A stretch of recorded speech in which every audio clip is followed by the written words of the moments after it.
Hey, hi, how are you?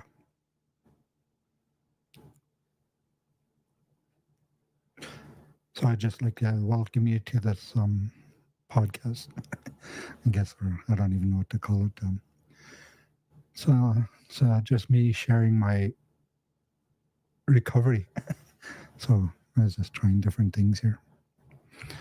So what I have here is a talking stick, and so I'd just like to welcome everyone here tonight to, I guess, a kind of Sage Recovery Warrior. Um, so yeah, it's just a kind of like a recovery warrior podcast in the sense I'm trying to kind of like spread the word, spread the message about myself. Well, not myself, the work that I'm trying to do, for Indigenous people.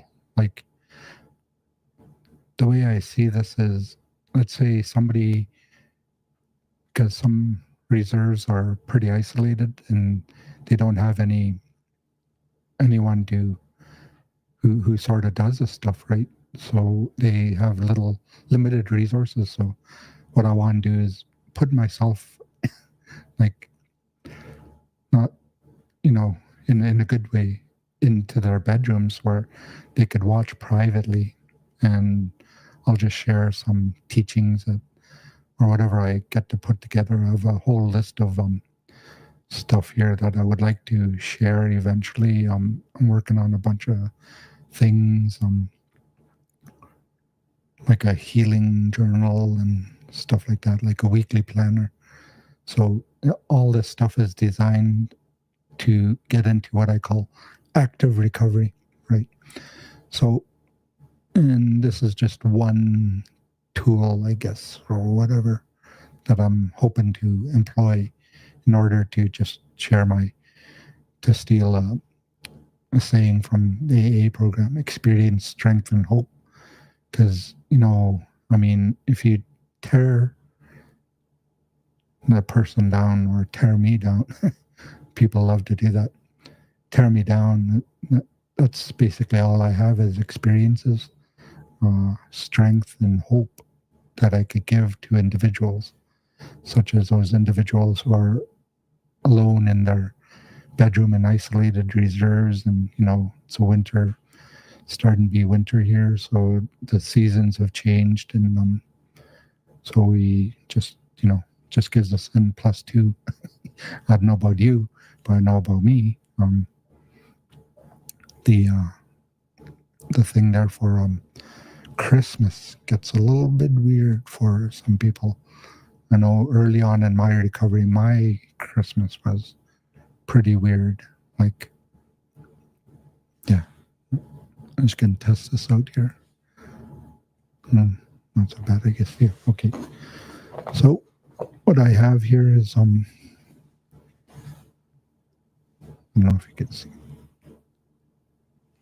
It's the meditation with Native American elders. So I'll open up with a little bit of a prayer reading.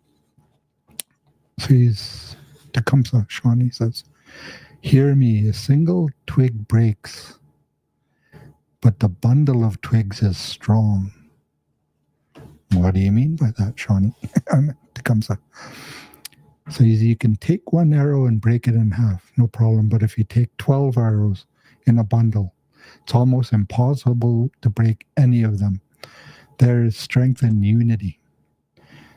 This is the way the ancestors told us we need to be. See? Strong. We need to unite ourselves. This is why the elders say when we make decisions, we must first consider the good of the people.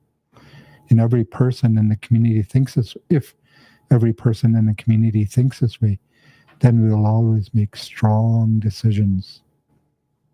Creator, let my decisions have the strength of the bundle. So I don't know why I keep coming back to 10, 10, 10. Like in my head, I want 10 recovery warriors, right? So, and then me, 10, I don't know. Not to make clones of myself, but let's do that. Let's make a decision all together. We'll get 10 of us in a room or wherever or on what any or if you're, I don't know, in your community somewhere, wherever, let's get 10 of us, and hopefully, like at the beginning of our journey, we may not agree, but at the end, hopefully, we'll all be walking on the same tracks, making the same tracks. And once we walk together for a while, then we could branch out and make our own tracks. That's eventually what I'm trying to work on here. This is gives me one tool to be able to do that.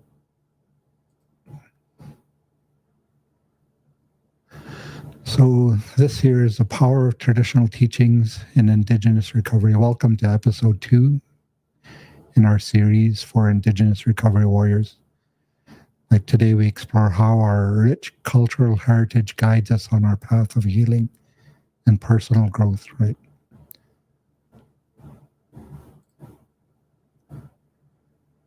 So keeper of cultural knowledge. There's some, and this is really important. Like, so throughout my career as a alcohol and drug counselor, workshop facilitator, and all that stuff that I've done, I've done a lot of work with the elders. And why did I do that?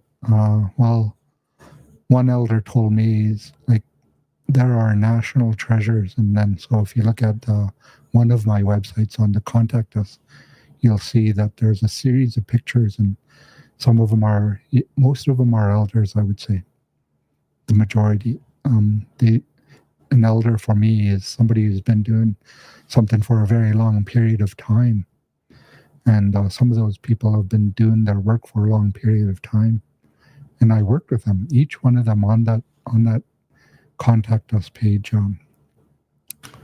I worked with each one of those individuals, and some people didn't like some of them, but if you strip away everything and narrow even them down to their experience, strength, and hope, then you'll see like a core message. I think they just want to share their information, their knowledge, right? So, like, what's that one saying? Once a senior or elder dies, and then a whole library is lost. And some of those individuals on that picture, the whole library was lost, all their experiences, and some were taken far too soon, you know. So what's a wisdom? Elders share ancestral knowledge guiding us towards a balanced life, see? So they've gone through what they had to go through in order to get to where they got to. One of the elders kept on repeating, I think it was Nelson Mandela, you'll never know where you're going unless you know where you came from first. So where did we come from? Well, let's go to the elders. Let's find out.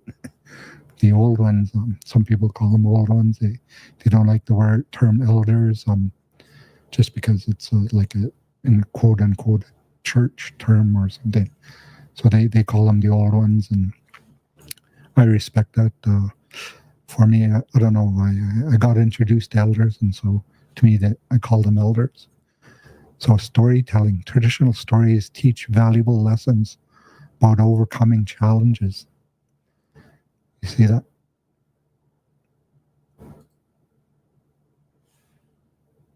So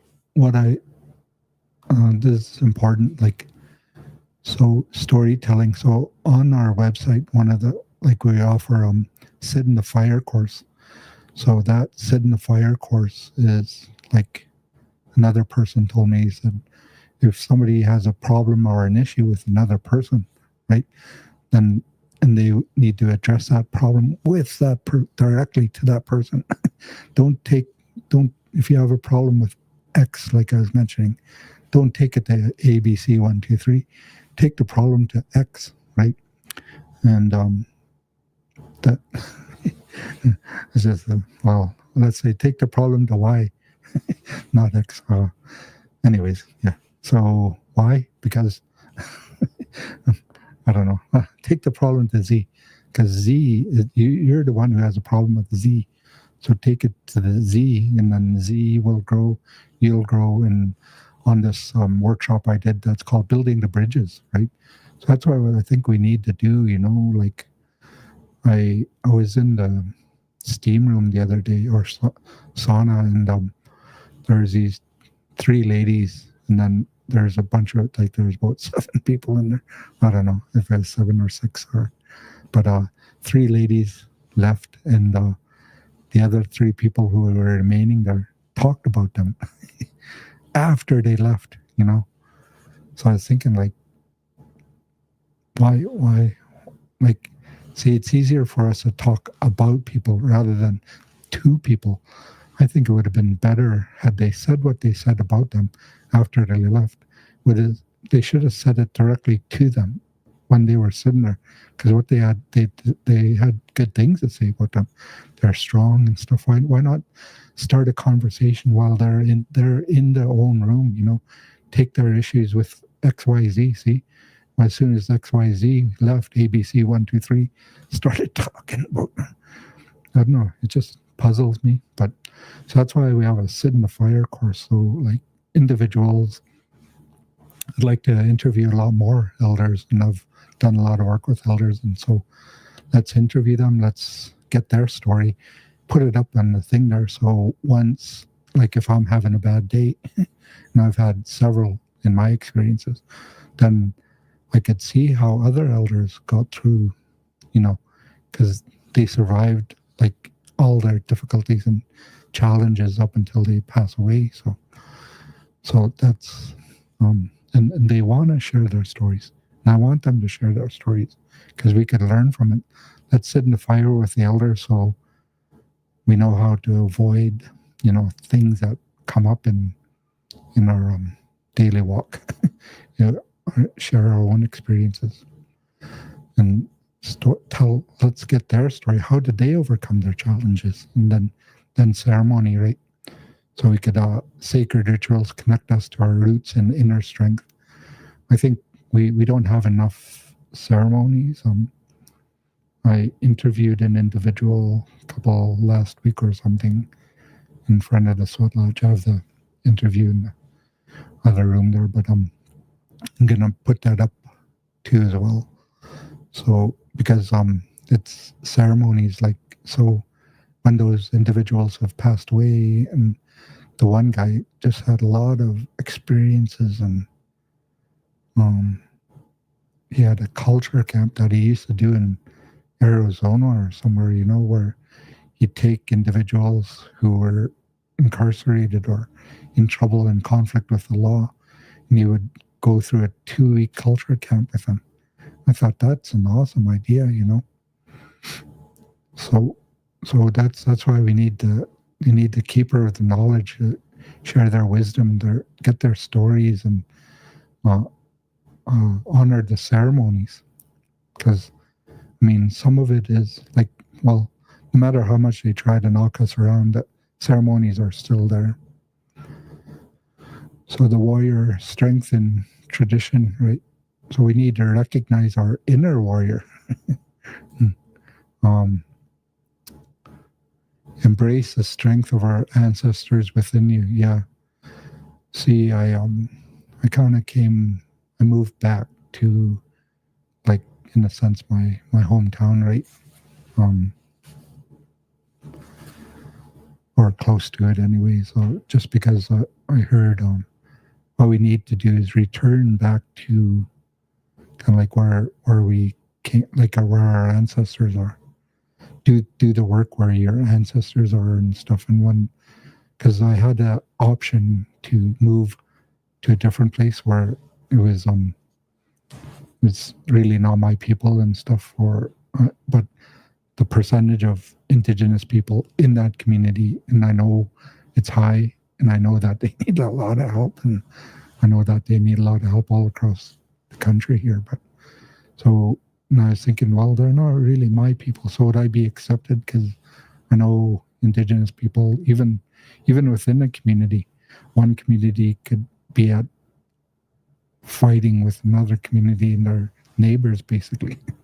So, and so I came back, but I've not been accepted as, and I didn't expect to be. I didn't, like, because I've been gone for quite a while, and I don't know, I'm sort of at a different mindset, different mentality, different stage of life, and but inside of me live the ancestors and there's strength within that gives me an inner warrior to be able to confront or address or deal with any experiences negative experiences, because there's two types of experiences, positive and negative, and historically for me, it's more the negative ones that really taught me resiliency.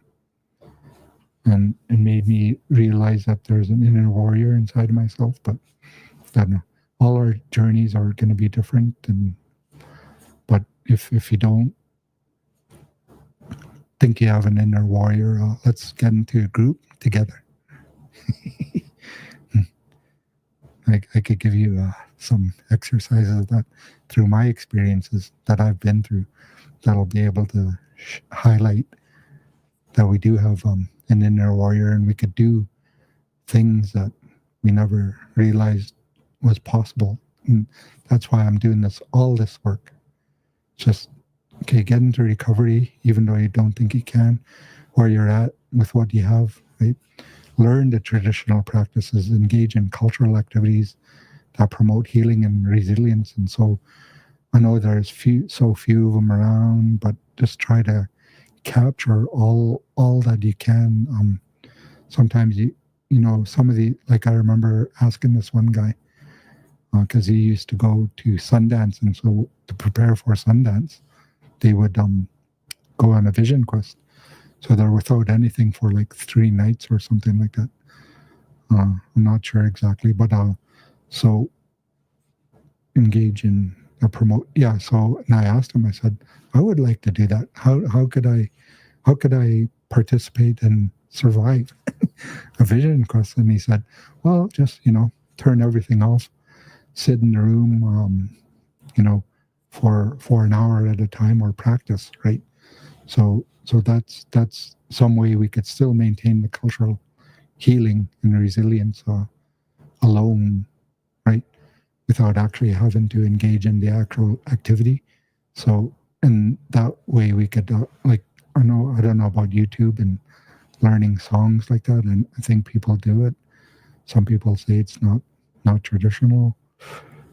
That's a tough one. So, I mean, if you're all alone, isolated in a community that doesn't even maybe they don't even have a drum to begin with, and somehow you manage to get your hands on one. So that'd just be something. Apply teachings daily. Use traditional wisdom as a shield against triggers and temptations. This one here might take some time to develop. So if we're going to use traditional wisdom to guard against the negative experiences, it's like it's a spiritual journey. So we're going to get under spiritual attacks, and in order to combat those, we need to create a shield against triggers and temptations, because it's like relapse, falling back to the alcohol or drugs is pretty easy. It's always there. It's always an option. And if you look at the trans-theoretical model of change, it's part of the the commitment, or the model that, like, change. It's part of change. So it's always there. But if we could use traditional wisdom. So, like, let's remember our ancestors, and okay, look at them. Like, I know my parents, when I was 5 years old, they made a conscious decision to stop drinking, to focus on me and raise me. So they did this together. And then so even though I was in addiction, both of them stayed in recovery until they passed away. So right there, that showed me that it is possible. So, and God willing, like just for today, anyways, I've stayed clean and sober for all these years. So that's it's not really traditional wisdom, but if we remember how alcohol was introduced to us even to begin with, and just see knowledge, We just have to, we could use that as a shield as well. Where did it come from, and what is its purpose? Why was it introduced to us? To keep us oppressed. So now we keep each other oppressed. Like some, I mean, to the point, like, so we're going to pass away at one time. And so my cousin just passed away last month, or this month, I think, no, this month, just a little while ago. And so, I mean, like, so I think he passed away in his addictions. So, I mean, relapse is an option, but if to guard against all that, could use traditional wisdom, share your journey, inspire others by embodying the warrior spirit in recovery, because that's really what it takes. You have to make a conscious decision to, like my parents did, say, okay, I'm going to don this warrior spirit and like learn from the elders, from the traditions and stuff like that, and share my journey. It's kind of like more or less what I'm doing right now. That in itself is healing. So medicine, holistic healing, so the spiritual, let's start at the bottom here. The physical, care for your body through traditional practices and nutrition. I know it's hard to get back to the traditional diet, especially nowadays. There's no more moose, there's no more fish, there's no more just traditional foods that we've eaten in the past, but maybe we have to seek its equivalent replacement, like somehow, I don't know, maybe visit a nutritionist or something, or I don't know. Like, say, for example, here I just saw something in 3 tablespoons of ketchup is more sugar than 3 tablespoons of pop or something like that. So if you're an alcoholic like I was, so my body, like there's a high percentage of alcohol is sugar. So when I was drinking alcohol, I would be ingesting sugar.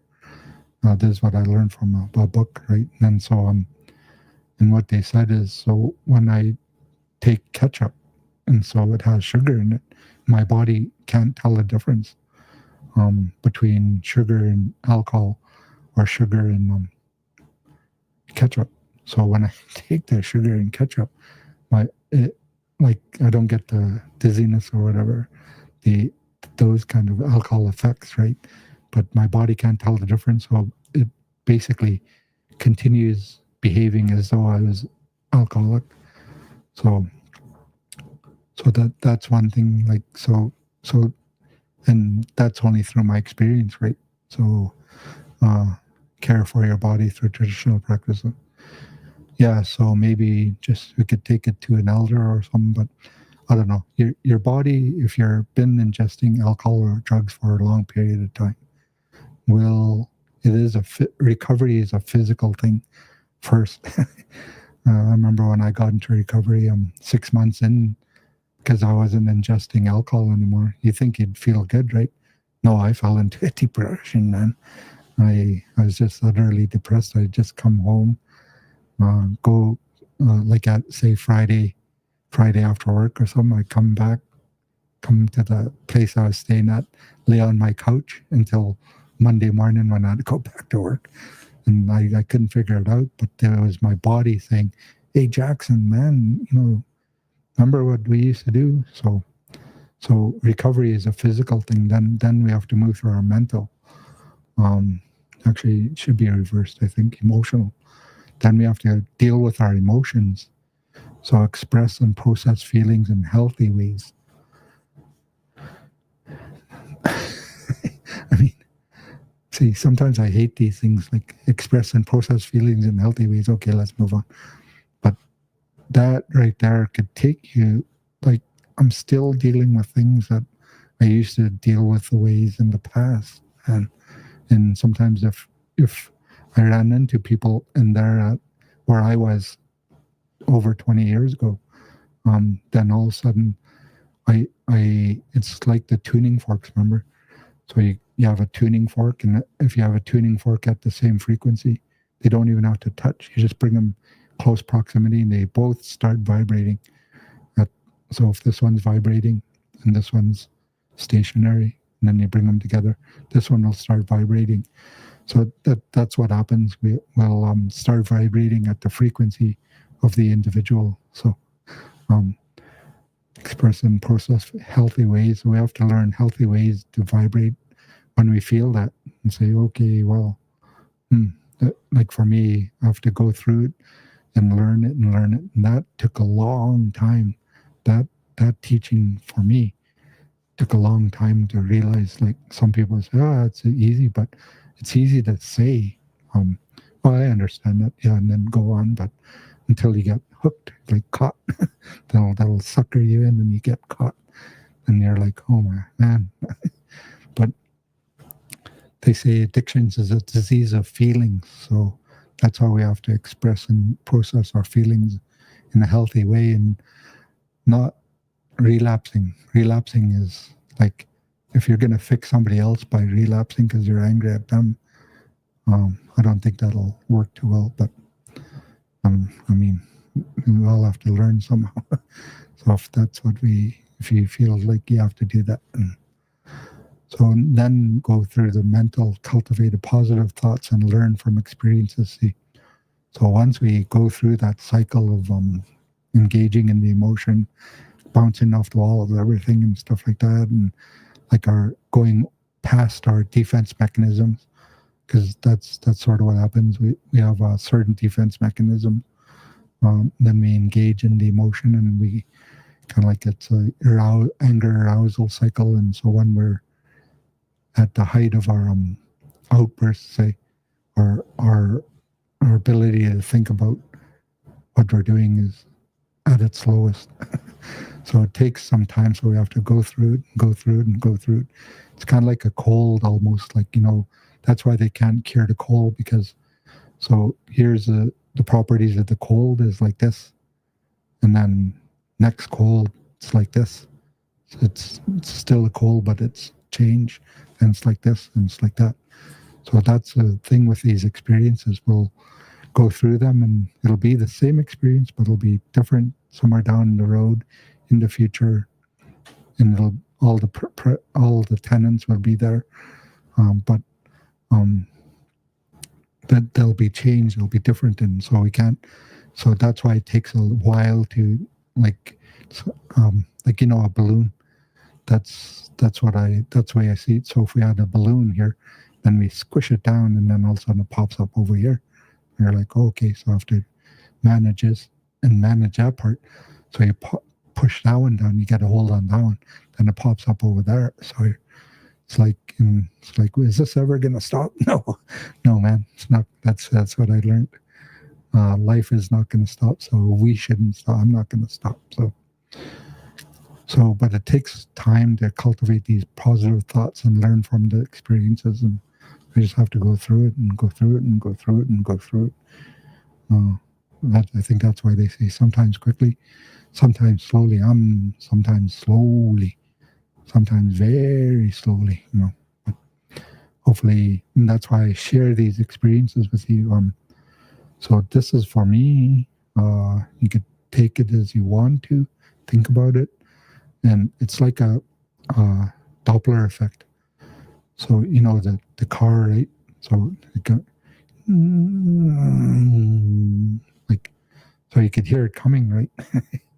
And so sometimes it's already passed before I recognize that it's coming. So so I'll tell you about these things. It's way off in the distance, and then you'll hear a hum, and it'll get louder and louder until bing. It'll either go off in your mind, mostly, or your heart, I hope, but mostly the mind. Then you say, oh, because it's happened to me too. It's like, oh yeah, I know what you're saying and stuff. And then all of a sudden, then it's inside me. Like the Doppler is not outside of me. It goes bing, it's inside of me. Now I know what you're talking about. but we're all different. And that's my hope. So it's like a little Doppler effect. So watch out for these things are coming, but hopefully you could remember what I'm saying and you'll get through it on the other side. And that's where you'll build up your resiliency. Then you'll be able to work on your spiritual connection with the Creator and your cultural identity. That's what all that'll basically do.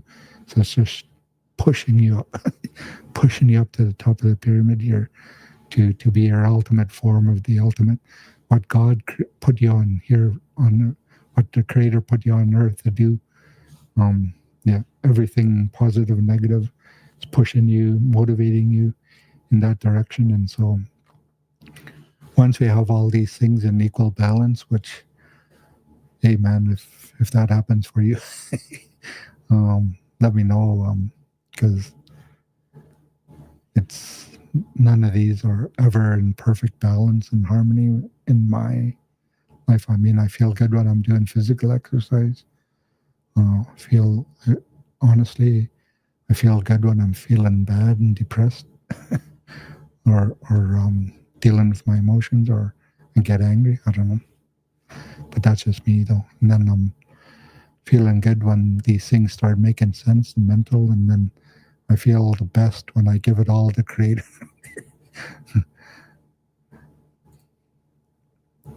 Nature is a teacher, so grounding, connect with the earth to find stability and peace.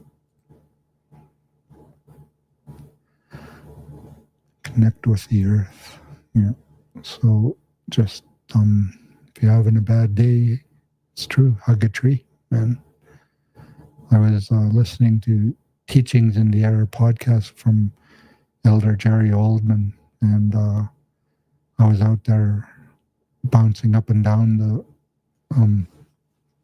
hillside in the wintertime. They're just angry and stuff like that. And then that's what he said. If you're having a bad day, go out and take a walk in nature. As I was listening to it, I was out in nature. And I was like looking around, and I could see what he's saying. Like, it's true, man. And I felt a lot better. I mean, that was probably maybe half a day, but I mean, at least it got me through that moment.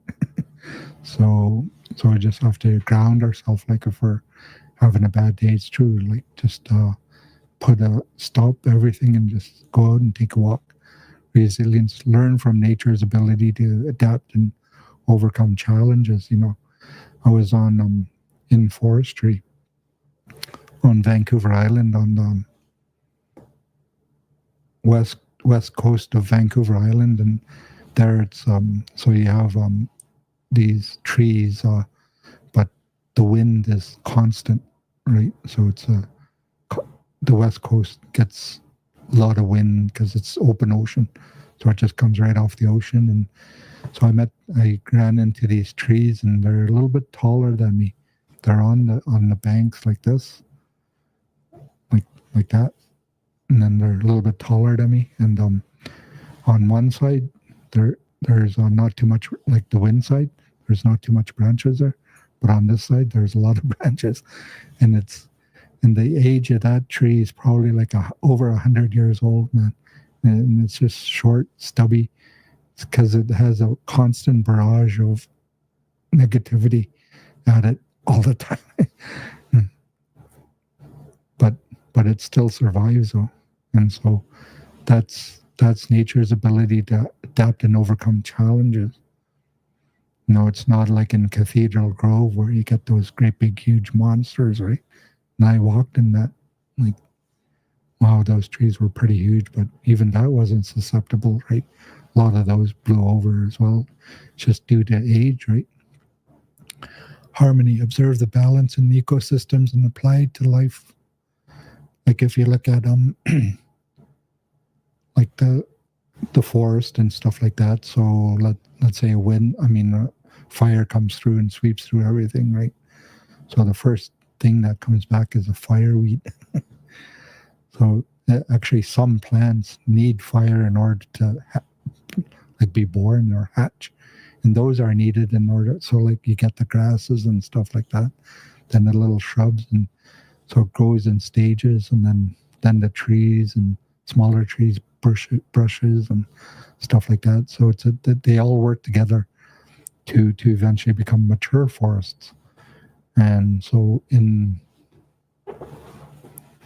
this stuff here, the wild variety, I think they talk about the healing forest, right? So all the components are necessary in order to heal, and you as the individual tree, like if the trees around you are sick, um, then you may be sick as well. So, or me too. I mean, like, so I don't know, how do we heal a whole community?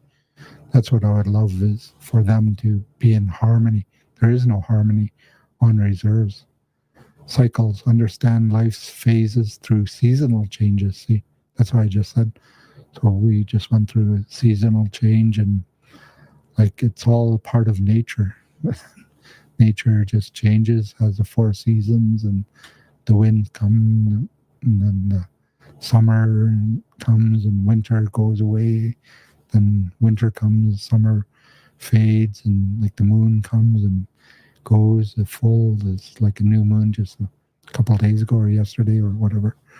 So and then the moon turns like not as bright, and so like see, the tide comes, the tide goes. The leaves they bloom, the flowers bloom, then they fade and stuff like that. Like so all of nature is and so that with our emotions as well too.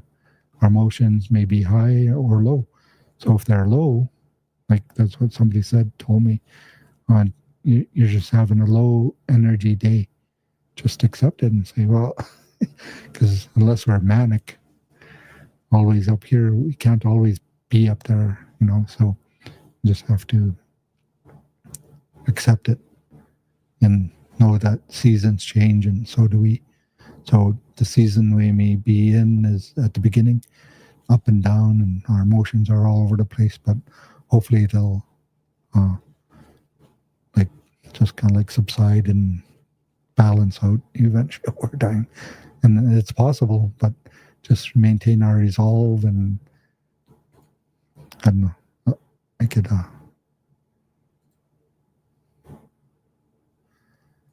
so oops, yeah, there we go again.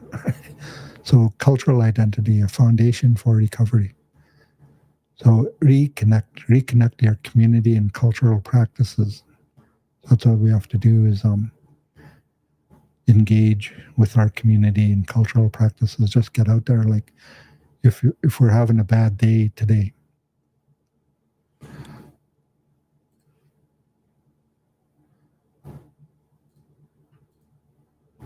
so if we're having a bad day today and it's not going out as planned and nothing is working out, like, we're all at the point of almost kicking our puppy, just take a break and like, just, kind of like go out and yeah, engage with the community. Like go out and engage with the community. Go, like, even the act of just what I found, like I'm having a bad day, I go through the drive-through, even just that. I know some place, but maybe even if you're walking down the street or something, you run into somebody. That's what Alfred Adler says: social engagement, or I don't know. Says if you're having a bad day, just go hang out with other people, and so that's really important. Because then, like, if we do it, even just going through a drive-through, I find that then after that I have a little bit better day. Like, I don't know, it just, that anger, that edge, just somehow seems to dissipate. So just go hang out with the community if you're having a bad day, or even just the fact saying, "Oh, gee, man, I'm having a bad day today." Even just saying that will be enough to get you through that moment.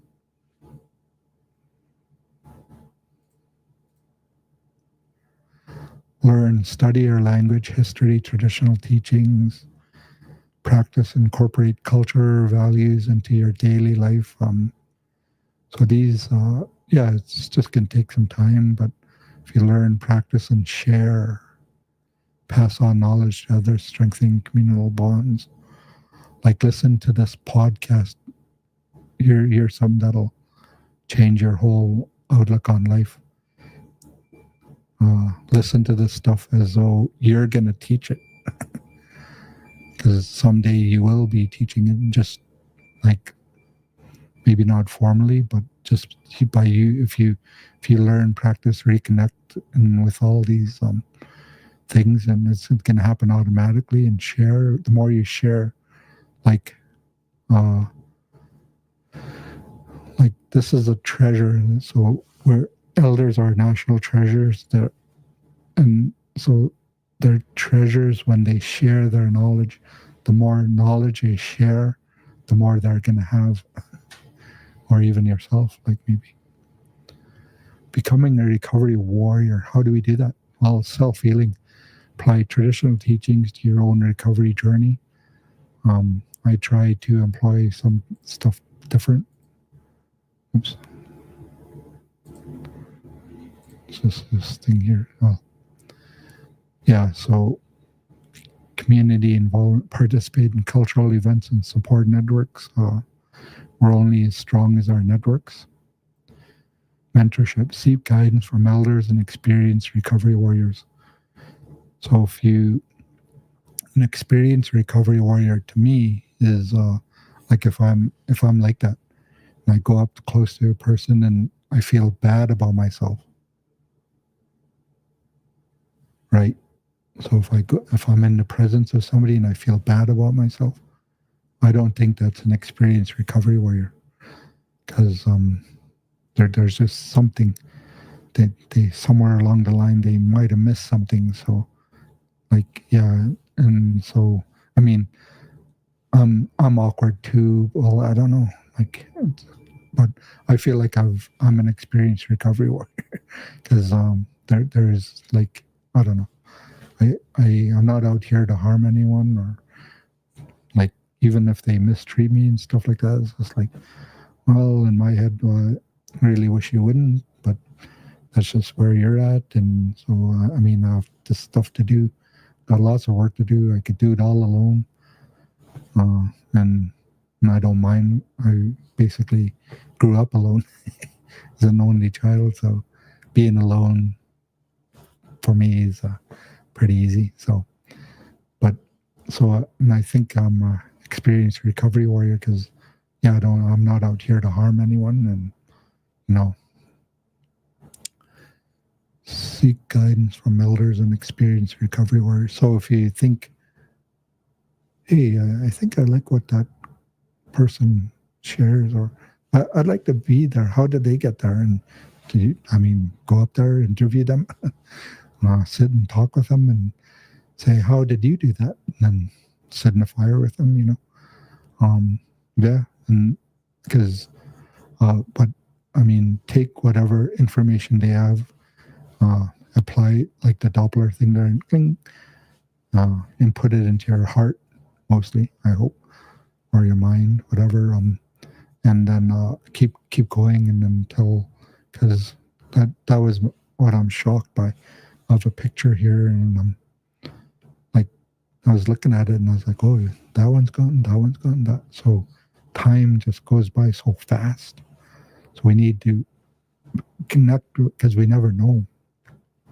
Connect with as much people as we can, gain their experiences, and then we'll eventually give back the leadership, step into a role as a peer support volunteer, right?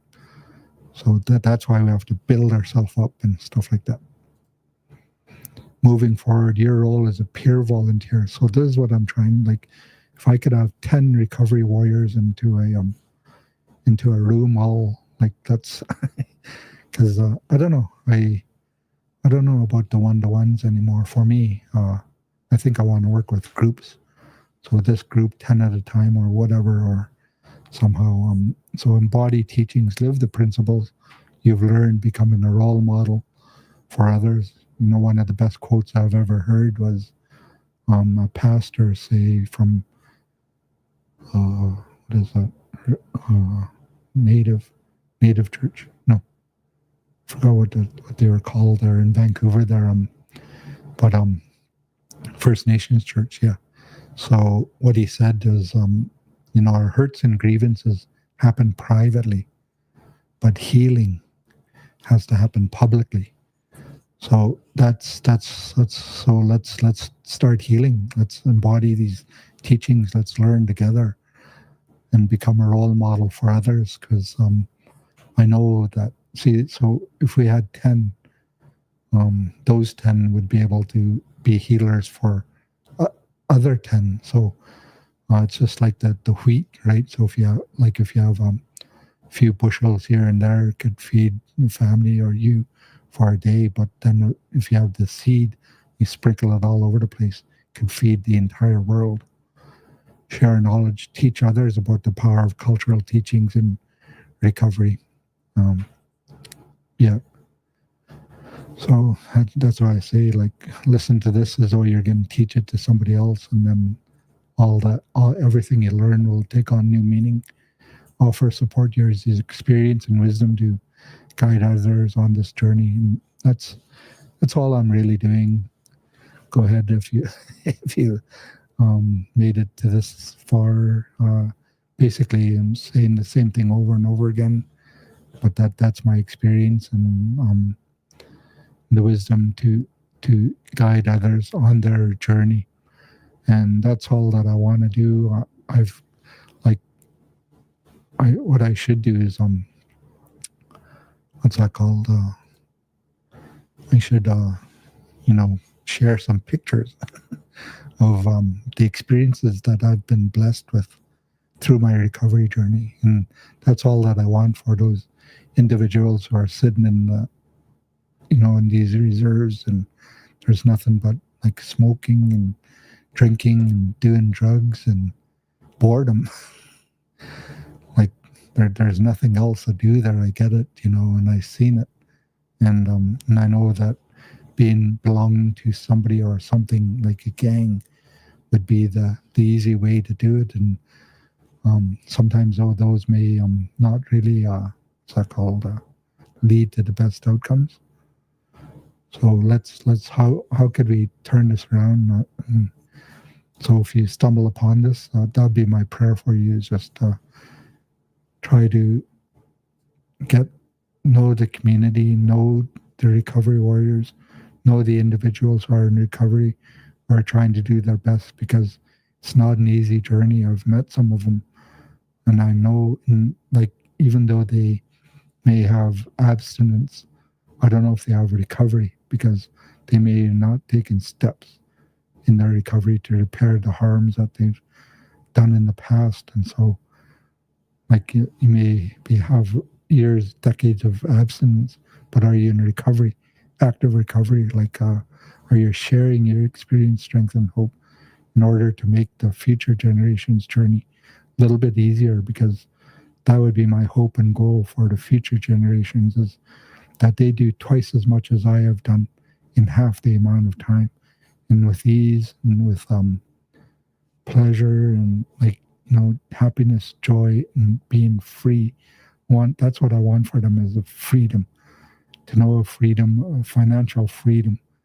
It's going to be difficult on isolated reserves. So maybe this is not the generation, or it's probably the children of the children, their children. That's who may have a hope in my thought.